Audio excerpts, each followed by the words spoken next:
Eu acho que até para ter maldade tem que ter limite. Mas não é todo mundo que pensa assim, infelizmente. E o Paulo Guedes está aprontando mais uma e você precisa saber agora. Vem comigo.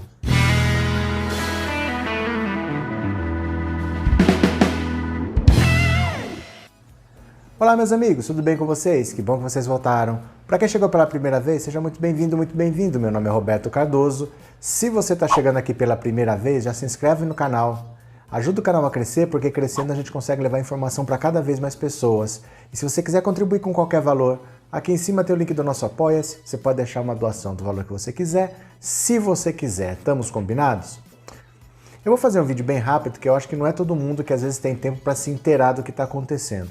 E esse governo inventa tanta coisa que às vezes mesmo querendo se inteirar, você não consegue acompanhar tudo o que está acontecendo. Mas a grande maldade da vez, de onde estão saindo os piores podres, os piores problemas para nós, é do Paulo Guedes. Ele está fazendo o que ele pode para fazer o Estado gastar menos. Porque, lógico, ele precisa ter dinheiro sempre para pagar juros. Então, se você é um milionário e você tem dinheiro no banco, parado, sem fazer nada, para você tá ótimo. O governo está cortando gasto de todo lado, que é para ter dinheiro sempre com certeza, para não faltar para pagar o seu jurinho. Só que a quantidade de maldades que eles usam para fazer isso não tem limites. Ele quer parar, por exemplo, de pagar a sua previdência, porque se você se aposentar, é um dinheiro que ele teve que colocar ali. A gente coloca um dinheiro, o governo também, as empresas também, vai ficar só para a gente, método de capitalização. O governo não vai ter mais esse custo. Ele está querendo, por exemplo, acabar com a estabilidade do servidor público. Porque aí se ele quiser mandar metade embora, ele manda. Hoje não pode. Mas se ele quiser, ele vai poder mandar metade embora. Aí tem gente que sempre fala assim, eu acho bom mesmo que não tenha estabilidade porque o serviço não é bom. Eu acho que você não entende por que existe estabilidade. A estabilidade existe pelo seguinte, independente do governo que estiver lá, o cara que é concursado, que já demonstrou que tem capacidade técnica, ele vai fazer o trabalho dele. Porque você imagina, se você vai lá numa repartição pública e acha o serviço ineficiente, imagina se você chegasse lá e encontrasse como responsável por uma repartição qualquer, Eduardo Bolsonaro. Já pensou se o chefe da repartição fosse o embaixapeiro? Você chega lá e é ele? Porque o pai dele mandou. Ele demitiu o cara que estava lá, o cara não tinha estabilidade, e botou o filho, botou o Queiroz, botou o Flávio, botou quem ele quisesse, botou a dona Michele lá, porque se não tiver estabilidade ele vai poder fazer isso. Então a estabilidade é para garantir que o funcionário concursado ele vai exercer a função dele, porque o governo está ali, o governo passa, vai ter outra eleição, vai vir outro governo e outro governo e outro governo. Ele não pode ficar ao sabor, esse governo aqui quer, aquele não quer. Se ele não conseguir aprovar a quebra da estabilidade, o que ele vai querer fazer? O funcionário público, para atingir a estabilidade, não é automático. Tem um período de 3 anos que chama período probatório. É como se fosse uma experiência, A gente, quando entra numa empresa, tem 90 dias de experiência para ser contratado definitivamente.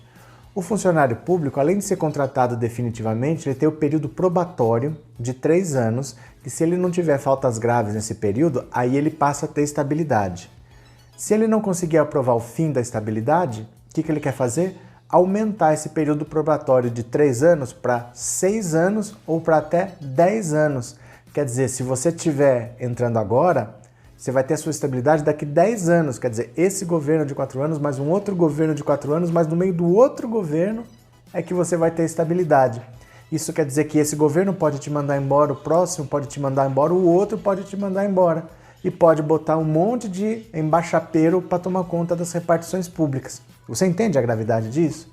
E agora o Paulo Guedes inventou mais uma, que até é até da gente assustada ele falar isso, porque isso não tem chance de passar, isso cai no STF, mas a gente tem que ficar atento para ver o nível de maldade das pessoas. Agora ele falou, o servidor público que estiver filiado a um partido não pode ter estabilidade no emprego. O que ele quer dizer com isso? Pare e pensa, qual que é a lógica? Porque o direito de se associar a um partido político qualquer pessoa tem. Se você estiver afiliado ao partido do governo, ao partido da oposição, isso é um direito seu. Você exerce essa atividade no horário de folga, não é durante o horário de trabalho. Não interfere em nada na sua atividade. Mas por que ele está fazendo isso? Por 2 motivos. Para ser um pretexto a mais para mandar o funcionário embora E o mais grave, para poder instrumentalizar todo o serviço público. Então você imagine, se o Queiroz está distribuindo 500 carguinhos de 20 pau, como ele mesmo fala, né, que é um valor razoável, imagina se ele tivesse 60 mil, 80 mil cargos para distribuir. Se eles conseguem fazer esquema de rachadinha hoje, se eles conseguem colocar parentes de um no gabinete do outro, se eles conseguem fazer tudo isso hoje, imagina se eles conseguirem, por exemplo, quebrar a estabilidade do funcionário público, ou então aumentar o período probatório de 3 para 10 anos, ou então a qualquer pretexto falar, infelizmente todo mundo aqui que for filiado a partido vai ser mandado embora, você não tem estabilidade, então eu vou mandar todo mundo embora. Aí ele pode decidir, né? Ele pode deixar só gente que é filiado ao partido dele, por exemplo, porque ele não é obrigado a demitir, o cara só perde a estabilidade. Perdendo a estabilidade, ele pode demitir um e não demitir outro. Ele pode demitir todo mundo que é da oposição e só deixar trabalhando gente que é do governo dele. E aí ele vai fazer um concurso, se a pessoa for de outro partido, manda embora, até ficar só gente do partido dele. Vocês já imaginaram isso? Num país assim, a gente não pode confiar 100% na justiça, não pode confiar 100% nos serviços públicos, nos governantes, no executivo, no legislativo, em nada. A gente se sente realmente abandonado, a gente se sente entregue à própria sorte. Imagina se abrir essa brecha para um governante poder demitir quem não é do partido dele. Ou, por exemplo, agora que o presidente está em pé de guerra com o PSL. Se o funcionário filiado a um partido não tiver estabilidade, ele pode falar, olha, todo mundo que é do PSL vai para a rua. Você imagina uma situação dessa? O país já é um caos, já é um país quase ingovernável, já elegeu um bando de lunático. Imagina esse governo tendo a capacidade e a possibilidade de, não tendo estabilidade, quem tiver filiado a um partido político, ele poder demitir. Isso eu tenho certeza que é o tipo de coisa que, assim, chega no Supremo, não passa, porque é completamente inconstitucional. Não tem nada a ver com o seu trabalho, então isso não pode ser levado em consideração. Mas você saber que um cara como Paulo Guedes está pensando nesse tipo de coisa é para deixar todo mundo muito preocupado. Ele está simplesmente querendo instrumentalizar o governo, ter só gente amiguinho, puxa-saco, bajulador nos cargos-chave e mandar embora todo mundo com quem ele não concorde. Ele usa isso como pretexto para demitir pessoas e reduzir a folha e também para só deixar os puxa-sacos. Isso é gravíssimo. Eu queria que todos vocês estivessem atentos e que comentassem aqui o que você acha desse tipo de pensamento. Acho que nós não podemos ficar quietos, gente. Se você conhecer alguém, se você votou em algum deputado, manda e-mail para ele todo dia, mas enche o saco dele com educação. Tá? Não é para você xingar, ninguém gosta de ser xingado, ninguém vai fazer o que você quer se você xingar. Mas você votou em alguém, não votou? Manda e-mail para ele, manda e-mail para o assessor. Se você eleger um vereador, você tem que começar a cobrar. Encontrar a pessoa no supermercado e falar, olha, a gente precisa conversar. Tá sabendo de um projeto assim, assim, assim? Quando você encontrar o governador, quando você encontrar o fulano, você tem que comentar com as pessoas. Porque às vezes o deputado, o senador, às vezes ele é uma cidade pequena e você encontra a pessoa. Sabe? Pode ser raramente, mas você encontra as pessoas, você sabe onde a pessoa mora. Chega e conversa numa boa, fala, olha, eu queria que o senhor prestasse atenção nisso aqui. Isso é muito sério, o risco é a instrumentalização, nós vamos ficar na mão de um governante fazer o que ele bem entender. E passe o seu ponto de vista. Tá? Não deixa assim simplesmente, fazer o quê? É sempre assim, a gente não tem vez. Porque é o deixar pra lá que gera esse tipo de situação. Isso é uma infâmia, um cara como o ministro propor um negócio desse. Ele faz isso porque ele sabe que ele está impune, que não vai acontecer nada com ele. E a gente tem que começar a cobrar. Em quem você votou para deputado? Em quem você votou para senador?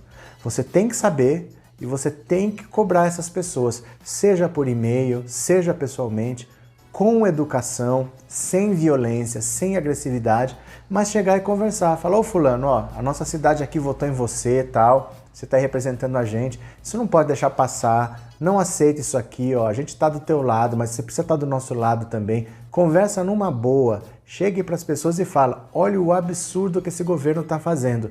Isso é uma ditadura branca. Ele está querendo poder perpétuo, só se cercar de gente que bajule. Se você não bajular esse governo, você vai ficar lá longe, sem emprego e sem poder de decisão, porque aqui só vai estar quem concorda. Vocês entenderam? Faça isso. Encontrou um deputado? Converse, aquele em que você votou, manda e-mail para ele, cobre, dê-se a esse trabalho, tá? Não fique esperando vir o salvador da pátria, porque, olha o que eu vou te falar, ninguém vai nos salvar de nós mesmos, tá? Se a gente elege esse tipo de cara, nós como país, se a gente elege esse tipo de cara, se a gente vê essas coisas acontecendo e não faz nada, sinto te informar que ninguém vai nos salvar de nós mesmos. Então comece a tomar suas atitudes. Encontrou? Fale, explique, mande e-mail, mande Twitter. Olha, cobrança, cobrança. As pessoas precisam saber da nossa insatisfação, da nossa indignação, porque ano que vem é ano eleitoral. Ele não vai querer ficar contra o eleitorado dele porque ele já está pensando para que cargo ele vai. Valeu? Conto com vocês? Era isso. Um grande abraço e eu já fui.